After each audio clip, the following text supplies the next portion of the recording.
रजब का महीना शुरू हो चुका है। गुज़श्ता जुमे को रजब के फ़ज़ाइल पर बात हुई थी और रजब में जो है होने वाली कुछ ऐसी चीज़ें जिनका शरीयत में सबूत नहीं मिलता, उनमें से एक अहम तरीन चीज़ कुंडे हैं। 22 रजब को कुंडे बनाए जाते हैं, उनके बारे में कुछ अर्ज़ करने का इरादा है। सबसे पहले ये बात समझनी चाहिए कि हमें जो दीन मिला है वो उसका सबसे पहले जब कोई बात देखनी होती है कि ये चीज़ दीन में है कि नहीं, तो वो कुरान करीम में देखी है। अगर कुरान से न मिले तो हज़ूर नबी करीम सल्लल्लाहु अलैहि वसल्लम की अहादीस मुबारका से देखी जाती है, और अगर वहाँ से भी वाज़ेह अल्फाज न मिले, यानी वाज़ेह अल्फाज का मतलब ये है कि कुरान में हर चीज़ मौजूद है, हर चीज़ के उसूल मौजूद है, सिर्फ हमारी अक्लें छोटी हैं, कासिर हैं कि वो वहाँ से वो चीज़ निकाल सकें। तो बात चीज़ें ऐसी हैं जो हज़ूर नबी करीम सल्लल्लाहु अलैहि वसल्लम ने वाज़ेह फरमा दी है। अगर कोई शख्स सिर्फ अरबी ज़ुबान जानता हो और वो कहे कि मैं कुरान से सारे उसूल निकाल लूँगा, तो ये उसके लिए मुमकिन नहीं है। इसलिए कि कुरान करीम को समझने के लिए सिर्फ तर्जुमा उसका आना ये काफ़ी नहीं है। तर्जुमे के साथ कुरान करीम पढ़ना चाहिए, अच्छी बात है, लेकिन उसकी बिना पर बगैर उलमा और मुफ्तियान किराम से मशवरा किए कोई भी मौक़िफ़ इख्तियार करना ये ज़रा खतरे वाली बात है। बात का सही भी हो सकता है इंसान, लेकिन हज़रत नबी करीम सल्लल्लाहु अलैहि वसल्लम ने फरमाया कि मन क़ाल फ़िल क़ुरआन बिराइही फ़लयतबव्वा मक़अदहू मिनन नार, कि जो कोई कुरान करीम के बारे में अपनी राय से अपनी अक़ल में फैसला करेगा तो उसको चाहिए कि वो अपना ठिकाना जहन्नम में बना ले। पहले से ही आप सल्लल्लाहु अलैहि वसल्लम ने जहन्नम से डरा दिया। तो कुरान करीम को समझने के लिए अब अगर सिर्फ अरबी काफ़ी होती तो सहाबा किराम रिज़वानुल्लाह तआला अलैहिम अजमईन वो न सिर्फ अरबी जानते थे, बल्कि हुज़ूर नबी करीम सल्लल्लाहु अलैहि वसल्लम के मिजाज से वाकिफ़ थे, अरब के मुख्तलिफ लहजों से भी वाकिफ़ थे, और वहाँ उस वक्त जो मुहावरात इस्तेमाल होते थे उनसे भी वाकिफ़ थे। और जब हुज़ूर नबी करीम सल्लल्लाहु अलैहि वसल्लम उनके सामने कुरान मजीद पढ़ते थे तो बात में कोई बात कही जाती है तो कभी गुस्से के लहजे में कही जाती है, कभी प्यार के लहजे में कही जाती है, कभी कहीं तो वक्त होता है, कहीं भी नहीं होता, उन सब चीज़ों से वाकिफ़ थे। लेकिन इसके बावजूद जब रमज़ान मुबारक में सहरी के इख्तितामी वक्त के बारे में आयत मुबारक नाज़िल हुई तो अल्लाह तबारक व तआला ने फरमाया कि तुम सहरी खाते रहो हत्ता यतबय्यन लकुमुल खैतुल अबयज़ु मिनल खैतिल अस्वद, कि उस वक्त तक सहरी खा सकते हो कि जब तक कि तुम्हारे लिए स्याह धागा सफ़ेद धागे से अलग न हो जाए। तो एक साहबी वो जब सहरी कर रहे थे उन्होंने अपने सामने स्याह धागा रख लिया और सफ़ेद धागा रख लिया, तो वो खाते रहे यहाँ तक कि रोशनी खूब ज़्यादा हो गई। तो ज़ाहिर समझ गए कि अब तो नमाज का वक्त भी हो गया, अज़ान भी हो गई, इसके बावजूद मुझे स्याह धागा सफ़ेद धागे से अलग होकर नज़र नहीं आ रहा। हज़ूर नबी करीम सल्लल्लाहु अलैहि वसल्लम के पास गए तो आप सल्लल्लाहु अलैहि वसल्लम ने तो ये सारा वाक़या अर्ज़ किया, तो आप ने फरमाया कि स्याह धागे से मुराद रात थी और सफ़ेद धागे से मुराद दिन था।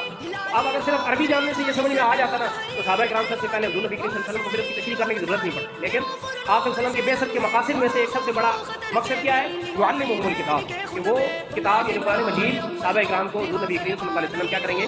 सिखाएंगे। तो सिखाने का मकसद मतलब यही है कि कुरान मजीद में जो बातें अल्लाह तबारक व तआला ने इरशाद फरमाई है उनको खुलकर बयान करेंगे, जहाँ पर समझ नहीं आएगी वहाँ पर आप सल्लल्लाहु अलैहि वसल्लम तशरीह फरमाएंगे। तो अहादीस मुबारका की जो हैसियत है वो कुरान करीम की तफसीर की थी।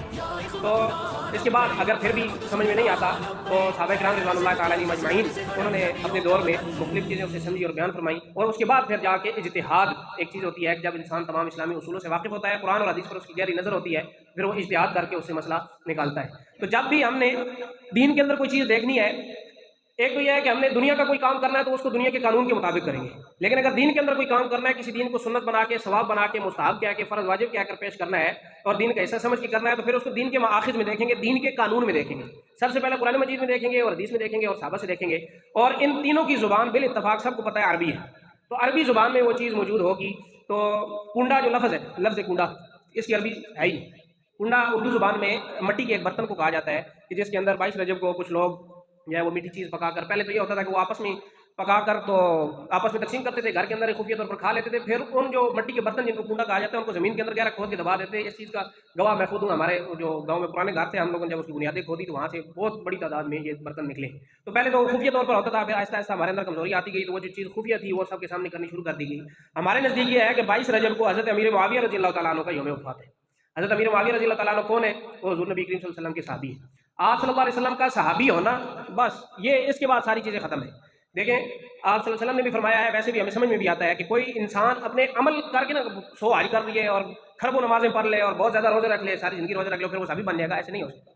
सहाबी बनने के लिए अल्लाह ताला का इंतखाब होना चाहिए। आप सल्लल्लाहु अलैहि वसल्लम ने फरमाया कि अल्लाह ताला ने जब इंसान बनाए, अपनी मखलूक को खल्क किया, तो सारी मखलूक पर नज़र डाली और उनमें से कुछ लोगों को अपने नबी बनने के लिए मुंतखब कर लिया। फिर उन अंबिया के बाद जब सारे लोग बच गए ना, तो फिर सारी मखलूक पर नजर दौड़ाई, उनमें से सबसे जो बेहतरीन लोग थे उनको चुन लिया मेरा सहाबी बनने के लिए।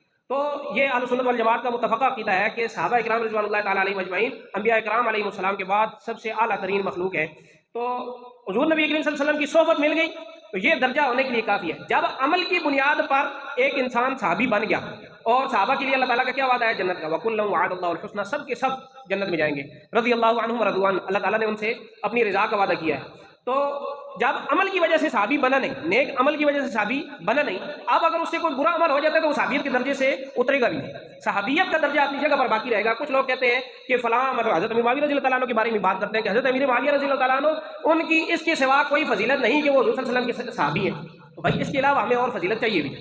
حضور نبی کریم صلی اللہ علیہ وسلم کا صحابی ہونا یہ جنت کا ٹکٹ ہے، حضور نبی کریم صلی اللہ علیہ وسلم کے سارے صحابہ کے ساتھ اللہ تعالیٰ کا جنت کا وعدہ ہے۔ تو حضرت امیر معاویہ رضی اللہ تعالیٰ عنہ حضور نبی کریم صلی اللہ علیہ وسلم کے نہ صرف صحابی ہیں بلکہ آپ صلی اللہ علیہ وسلم کے کاتب وحی بھی ہیں۔ آپ صلی اللہ علیہ وسلم پر جب قرآن کریم نازل ہوتا تھا تو آپ صلی اللہ علیہ وسلم نے کچھ لوگوں کو مقرر فرمایا ہوا تھا کہ بلاتے تھے اور کہتے تھے کہ اس کو لکھ لو، فلاں سورت میں لکھو، فلاں آیت سے پہلے اور فلاں آیت سے بعد میں لکھ لو، تو ان میں سے ایک حضرت امیر معاویہ رضی اللہ تعالیٰ عنہ۔ اچھا، اب جب یہ بہت بڑی فضیلت ہے، حضرت امیر معاویہ رضی اللہ تعالیٰ عنہ کیا ہے؟ کاتب وحی ہے، کاتب قرآن ہے۔ کہتے ہیں اچھا جی لا کے دکھاؤ حضرت امیر معاویہ رضی اللہ تعالیٰ عنہ نے کون کون سی آیات لکھی ہیں۔ جواب اس کا یہ ہے کہ جتنے بھی کاتبین وحی ہیں، کاتبین وحی میں پہلے 4 خلفاء ابو بکر، عمر، عثمان، علی رضی اللہ تعالیٰ عنہ اجمعین، حضرت زید بن حارثہ، حضرت ابی بن کعب، یہ سارے حضرات موجود ہیں۔ ان میں سے کسی کے بارے میں بھی جو لوگ اطاعت کرتے ہیں وہ خود کو حضرت علی رضی اللہ تعالیٰ عنہ کا محب کہتے ہیں، تو ان سے الزامی سوال یہی ہوتا ہے پھر لاؤ بالاتفاق اہل سنت بھی یہ مانتے ہیں اور تم بھی یہ مانتے ہو کہ حضرت علی رضی اللہ تعالیٰ عنہ کیا ہے؟ کاتب وحی ہے، کاتب قرآن ہے، حضور نبی کریم صلی اللہ علیہ وسلم کو قرآن لکھ کر دینے والوں میں سے ایک حضرت علی رضی اللہ تعالیٰ عنہ ہے۔ جاؤ تم لے آؤ کون سی آیات حضرت علی رضی اللہ تعالیٰ عنہ لکھی ہے، اس کی تعیین لے آؤ۔ تعیین کسی کی بھی نہیں ملتی، تمام صحابہ ان کے صرف نام کتب اسماء رجال میں لکھے ہوئے ہیں جنہوں نے حضور نبی کریم صلی اللہ علیہ وسلم کے لیے کتابت کی یہ خدمت سر انجام دی ہے۔ پھر حضور نبی کریم صلی اللہ علیہ وسلم کے برادر نسبتی بھی ہیں، حضور نبی کریم صلی اللہ علیہ وسلم کی زوجہ مطہرہ کے بھائی ہیں حضرت امیر معاویہ رضی اللہ تعالیٰ عنہ۔ تمام کے تمام ازواج مطہرات یہ قرآن کریم کے فیصلے سے کیا ہے؟ وہ ازواجہ امہاتہم، حضور نبی کریم صلی اللہ علیہ وسلم کی بیویاں امت کی مائیں ہیں۔ تو ماں کا جو بھائی ہوتا ہے وہ کیا ہوتا ہے؟ ماموں کہلاتا ہے۔ اس نسبت سے ہم کہتے ہیں خال المؤمنین، مومنین کے ماموں حضرت امیر معاویہ رضی اللہ تعالیٰ عنہ۔ حضور نبی کریم صلی اللہ علیہ وسلم جب کسی کو دعا دے دیتے تھے نا تو وہ لازمی آپ صلی اللہ علیہ وسلم کی کوئی دعا بھی ایسی نہیں ہے جو غیر مقبول ہے، آپ صلی اللہ علیہ وسلم کی تمام دعائیں مقبول ہیں۔ صحیح حدیث سے حضرت امیر معاویہ رضی اللہ تعالیٰ عنہ کے بارے میں آپ صلی اللہ علیہ وسلم کی دعا مقبول ہے، اللہم اجعلہ ہادیا مہدیا، اے اللہ ان کو ہادی بھی بنا مہدی بھی بنا۔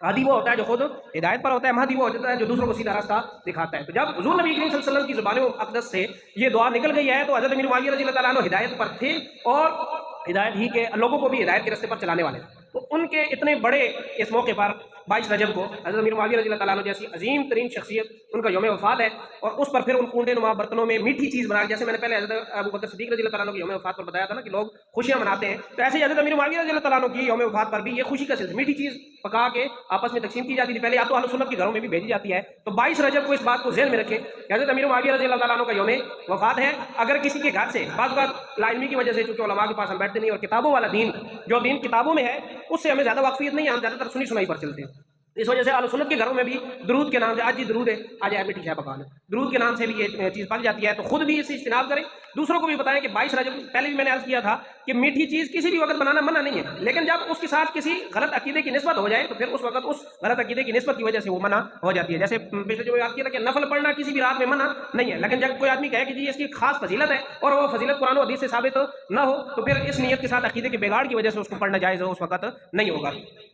تو 22 رجب کو ذہن میں رکھیں، نہ خود جو ہے اس پر اس طرح کا دیکھیں، ہمیں تو خوشی نہیں ہے نا کہ حضور نبی کریم صلی اللہ علیہ وسلم کے صحابی فوت ہوئے، لیکن ہم ان لوگوں کے ساتھ مشابہت کرنے والے نہ بن جائیں۔ حضور نبی کریم صلی اللہ علیہ وسلم نے کیا فرمایا؟ من تشبہ بقوم فہو منہم، جو کوئی کسی قوم کی مشابہت اختیار کرے گا وہ انہی میں سے ہوگا۔ تو ہمیں اس سے اجتناب کرنا ہے، کسی کے گھر سے آئے تو اس کو قبول نہیں کرنا، کسی کے گھر سے آئے تو اس کو اچھا اس کی نسبت کی جاتی ہے کنڈوں کی حضرت امام جعفر صادق رضی اللہ تعالیٰ عنہ رحمۃ اللہ علیہ ان سے کہ ان کی نسبت سے ہم کرتے ہیں، اور اس بارے میں ایک من گھڑت واقعہ کہ لکڑہارے کی ایک بیوی تھی، اس کو خواب میں آئے، لکڑہارے کی بیوی تھی، بادشاہ کے گھر میں جھاڑو دیتی تھی، اس کو خواب میں حضرت امام جعفر صادق آئے، کہا کہ تم جو ہے میری نسبت سے میرے لیے یہ نیاز دینا تو تمہیں بہت برکت ہوگی، تو اس نے نیاز دی تو اس کو بہت برکت ہوئی۔ جن لوگوں نے انکار کیا، جنہوں نے نیاز نہیں دی، ان کو بہت نقصان ہوا۔ من گھڑت نہ قرآن میں نہ حدیث میں، بہت بعد میں جا کر کوئی لکڑہارے کی بیوی جو بادشاہ کے گھر میں کام کرتی تھی اس کے بھی خواب کا واقعہ۔ تو خواب کے بارے میں شریعت کا اصول کیا ہے کہ جس انسان کو یہ خواب آئے اور اس کو یہ یقین ہو کہ اللہ کی طرف سے مجھے کوئی اشارہ ہے، اس کے لیے تو حجت ہے اور دیگر لوگوں کے لیے وہ حجت نہیں ہوتا۔ امام جعفر صادق رحمۃ اللہ علیہ ان کا نہ یہ یوم وفات ہے نہ یوم پیدائش، پھر کس لحاظ سے ان کی طرف نسبت کی جاتی ہے؟ صرف اس ایک کہانی کی بنیاد پر۔ دین کی بنیاد کہانیوں پر کھڑی نہیں ہوتی، قرآن پر اور حدیث پر اور آثار صحابہ پر۔